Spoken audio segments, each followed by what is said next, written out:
지난달 28일에 그 오마이뉴스에 칼럼이 하나 실렸는데요. 하성태의 사이드 뷰라는 이름의 칼럼이었어요. 예. 이 칼럼의 내용은 배현진 자유한국당 송파을 국회의원 재보궐선거 후보에 대한 것이었는데, 배현진 씨가 본인 재산이 3,391만 원이라고 신고를 했었잖아요. 근데 그 이후에 TV조선하고 중앙일보가 배현진 후보가 흑수저다, 뭐 이런 보도를 했다고 해요. 그래서 이제 네티즌들의 비판을 많이 받았답니다. 그러니까 배현진 씨가 가진 재산이 뭐 3,391만 원이긴 한데, 이 사람이 가지고 있는 채무가 거의 뭐 1억 8천 정도 된다고 하더라고요.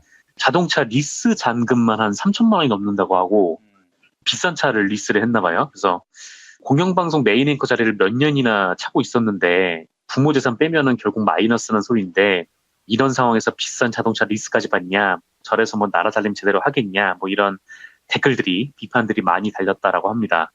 그래서 이 칼럼에서 그 내용을 언급을 하면서 지금 이 논란이, 그러니까 배현진 씨와 관련된 이 논란이 MBC 노조의 공영방송 정상화를 위한 파업에 불참했다거나 부역자 딱지, 극우 방송의 스피커 노릇을 한 배 후보의 아나운서 시절 이력을 부차적인 문제로 보이게 했다. 네, 이런 문장도 넣었어요. 예. 그러니까 요 대목이 좀 중요했는데, 어쨌든 하성태 씨라는 분은 이 배현진 씨를 이렇게 평가를 한 것이죠. 그런데 이 칼럼이 제재를 받았습니다. 제재를 가한 곳이 인터넷 선거보도 심의위원회였는데요. 배현진 후보 측이 이 칼럼에 대해서 편파적이라고 문제 제기를 했고, 그래서 심의위원회가 이 칼럼에 대해서 경고문 제재를 결정을 했다는 거예요. 예. 경고문 제재 결정을 받으면 그 기사 안에 이 기사는 불공정 보도로 경고를 받았다라는 문장을 넣어야 된다라고 합니다.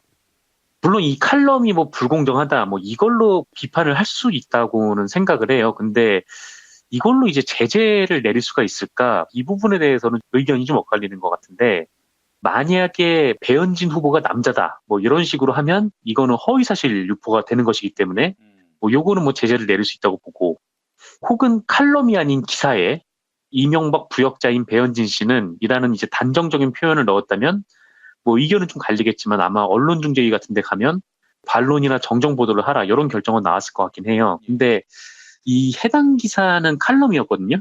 그러니까 배현진 씨 측이 이 칼럼에서 문제를 삼은 게 부역자라는 표현하고 망가진 공영방송의 간판, 뭐 이런 표현을 문제 삼았는데, 칼럼에서 이런 주장을 하면 안 되는 겁니까? 저는 그게 좀 의아하더라고요.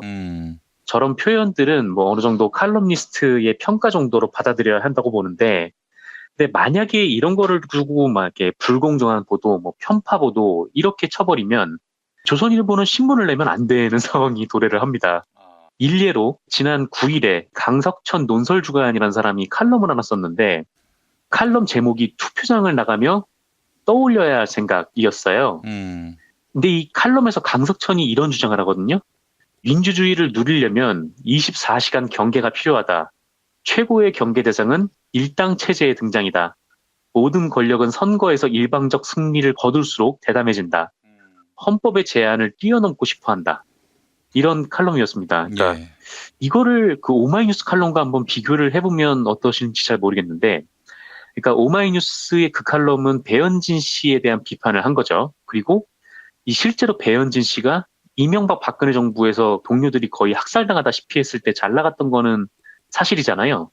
그리고 이제 뭐 김재철, 김장겸 체제에 복무했다, 뭐 이런 비판이 있는 것도 사실이고, 그러니까 이제 그런 평가를 받을 수가 있는데, 반면에 조선일보 칼럼 같은 경우에는 민주당이 이번에 지방선거에서 싹쓸이를 하면은 민주당이 일당 독재를 합니까?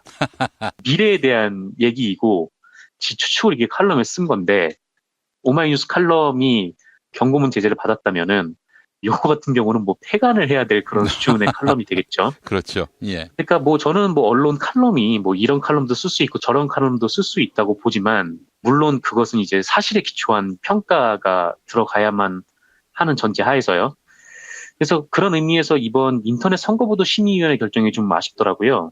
이 심의위원회에는 뭐 전문가들도 있지만 교섭단체 정당들이 위원을 추천하게 돼 있어서 이제 자유한국당 쪽 사람들이 막 목소리를 높이면은 그거를 무시할 수만은 없는 그런 상황에 도래하게 되는데, 오보나 이런 고의적 왜곡 같은 거에는 뭐 단호한 대응이 필요한데, 이 칼럼에 있어서는 평가나 해석의 영역을 남겨놔야 되지 않을까, 네, 이 사태를 보면서 좀 그런 생각이 들었습니다. 아니 칼럼은 의견 제시하라고 있는 칼럼인데 배현진 씨에 대한 평가야 사실은 본인이 살아온 삶의 총합이자 또 본인이 공직선거에 출마한다 하면 그런 의견을 두루듣겠다는 그런 의지의 표명 아닙니까? 김용민이도 뭐 블럭과 삭제를 밥 먹듯이 합니다만 적어도 총선 출마했을 때는 안 그랬습니다. 어떤 개소리든 어떤 비난이든 마음껏 떠드십시오. 내가 당신들한테 그 권력을 달라고 하는 처지인데 그 비난에 대한 허용권은 드려야 하는 거 아닙니까? 이런 차원이었거든요. 정치를 그만둔 이유는 뭐냐? 더 이상 욕 안 듣겠다. 기본권 행사입니다. 죄송하지만 정치 한 번만 더 하시면 안 됩니까? 아이! 제가 할 욕이 좀 남아있었는데. 허용할 수 없습니다. 정상근 기자를 위해서. 아, 네. 예. 그렇군요. 네. 무덤까지 가져가겠습니다. 그래요. 정치인이 되면은 국민들의 다양한 평가에 대해서 경청을 하고 도저히 말도 안 되는 얘기다 그러면은 의견 표명을 통해서 바로 잡는 그런 노력만 하면 되지 뭘 그냥 멱살 잡고 이렇게 나올 필요가 있겠나 하는 생각이 들고요. 다른 것도 아니고 이 공직선거 후보자에 대한 평가에 대해서 이거는 안 된다. 무슨 개새끼, 씹새끼 이러는 거는 막아야죠. 그러나 이 사람에 대한 점자는 또 나름대로 분석과 평가를 통해서 나온 칼럼을 블락을 매기는 거 이거는 바람직하지 않다. 전 이렇게 생각을 합니다.